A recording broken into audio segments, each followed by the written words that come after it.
discussion and outlook at... Hey, yo, Adam, this is Adam Sam Radio. We're gonna listen to the weather. We're supposed to get a hurricane and all this. Here we go. West. Gaston is moving toward the west-southwest near 9 miles per hour. A turn toward the west is anticipated later today, followed by a turn to the southwest by late Sunday. Maximum sustained winds are near 45 miles per hour with higher gusts. Oh, we're not Gradual expecting to have this. forecast over the next few days, and Gaston is expected to become a post-tropical cyclone later today. Tropical storm force winds extend outward up to 160 miles from the center. The estimated minimum central pressure is 1,001 millibars, 29.56 inches. Hazards affecting land key messages for Gaston can be found in the tropical cyclone discussion under ARC's header MIAS.3 and WMO header WTNT43KNHC and on the web at hurricanes.gov/.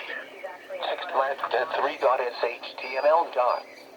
When tropical storm force winds are expected in portions of the western and central Azores for the next several hours. See products issued by the Meteorological Service in the Azores for more information. Surf swells generated by Gaston are expected to affect portions of the Azores through tonight. These swells are likely to cause life-threatening surf and rip current conditions. Rainfall. Gaston is expected to produce additional rainfall accumulations of 1 to 2 inches with locally higher amounts of 3 inches across the western and central Azores. This will result in storm total rainfall of 2 to 6 inches, which may result in landslides and areas of flooding. Next advisory, next intermediate advisory at 6 p.m. GMT. Next complete advisory at 9 p.m. GMT. The U.S. Coast Guard has issued a local notice to mariners concerning a launch hazard area from 7 miles north of Port Canaveral to 18 miles north, extending to 23 miles northeast of Port Canaveral. The launch hazard area is active from Saturday, September 24, 2022, from 5:15 p.m. until 10:15 p.m. Booster rockets will fall into the ocean downrange. All vessels transiting the vicinity of Cape Why the hell they're mentioning about the space rockets going to the ocean? Who gives a shit about that? What about the weather? For updated information, listen to Marine Radio Channel 16 or call 321-868-4200.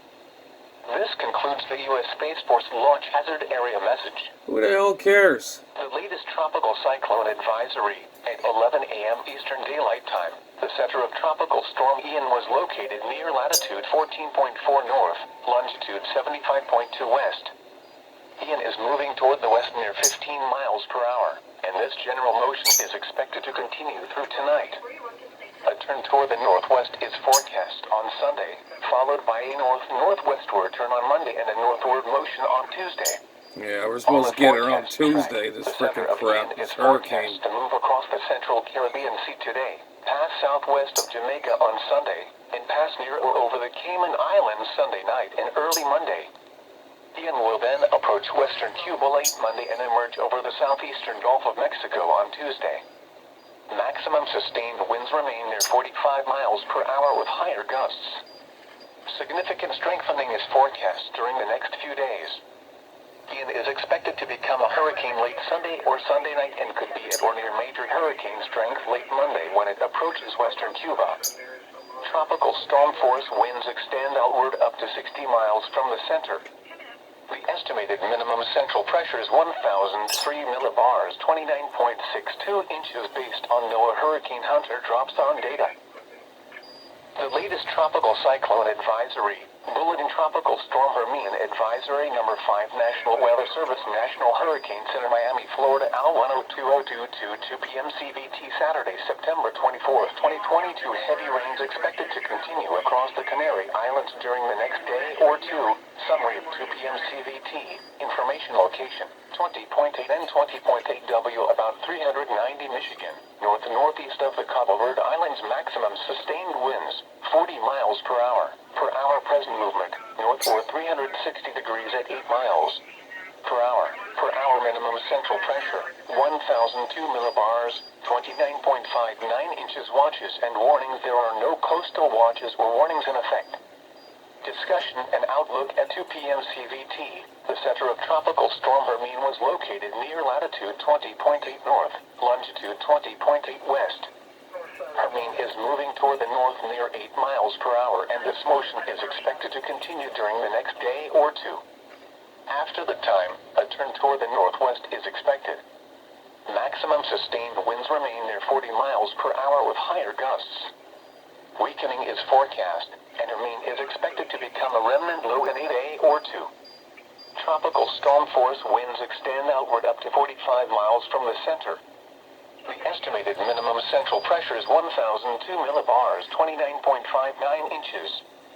Hazards affecting land rainfall. Hermine is expected to produce 3 to 6, 75 to 150 millimeters inches of rainfall with localized higher amounts up to 10 inches, 250 millimeters across the Canary Islands through this weekend.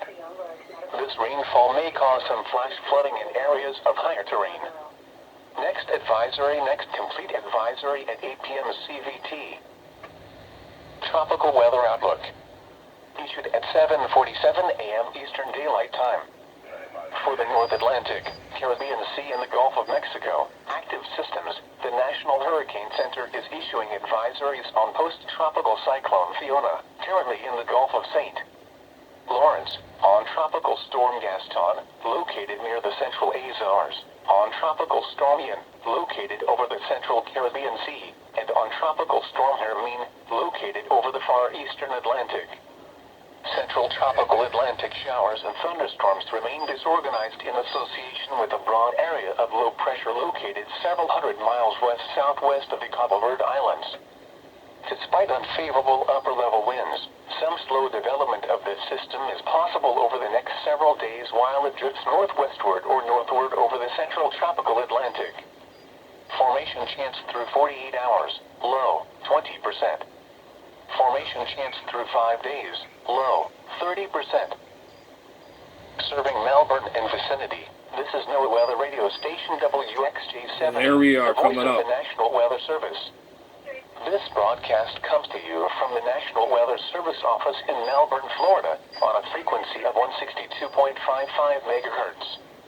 A required weekly test of the NOAA Weather Radio Public Warning System is conducted each Wednesday between 11 a.m. and noon. All right, get on with it here. I can see the little breezy outside. This test will be postponed until the following day. My window here. The current time is 12:54 p.m. Eastern Daylight Time. This hazardous weather outlook is for East Central Florida. Day 1, today and tonight. Thunderstorm impact. Isolated to scattered lightning storms are forecast south of a line from Titusville to near Kissimmee.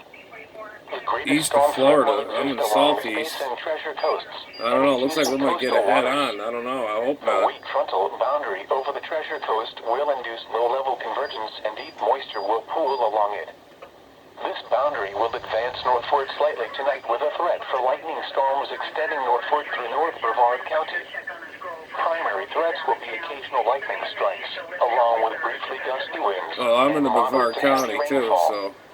Flood impact. Expect some locally heavy rainfall. I hope it just turns off course or goes whatever it's got to go. Totals of 2 to 4 inches with isolated higher amounts may occur, especially over areas that see repeated rounds of heavy showers and storms over the next 24 hours. This could cause temporary flooding of roadways and poor drainage areas. Rip current impact. A high risk of strong, life-threatening rip currents and rough surf will remain at area beaches through tonight as long-period swells continue to propagate into the surf zone. Swimmers are strongly advised we got the lights on the top for surf conditions improve. Emergencies and all that. Check our message, test, will be possible across the local and coastal warnings. Waters and along the coast. So this thing does work. I had it for a while. A small threat it's my only weather radio. It does, warn you. 35 knots across the intracoastal waterway and adjacent Atlantic waters. Wind and sea impact. Small craft advisories remain in effect for much of the local Atlantic waters. Outside the window, you can see the trees. Conditions will gradually improve into this afternoon and tonight as there's any movement out there. Decrease. Hazardous boating conditions will also be possible near inlets during the outgoing tide due to the incoming long-period swell. Yeah, It's In areas where the wind is advisors going have been out allowed to there a little expire, bit. small craft should continue to exercise caution.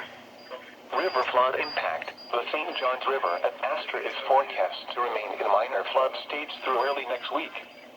Near Geneva above Lake Harney, the St. John's River is forecast to remain in action stage through early next week. Great. Days 2 through 7, Sunday through Friday.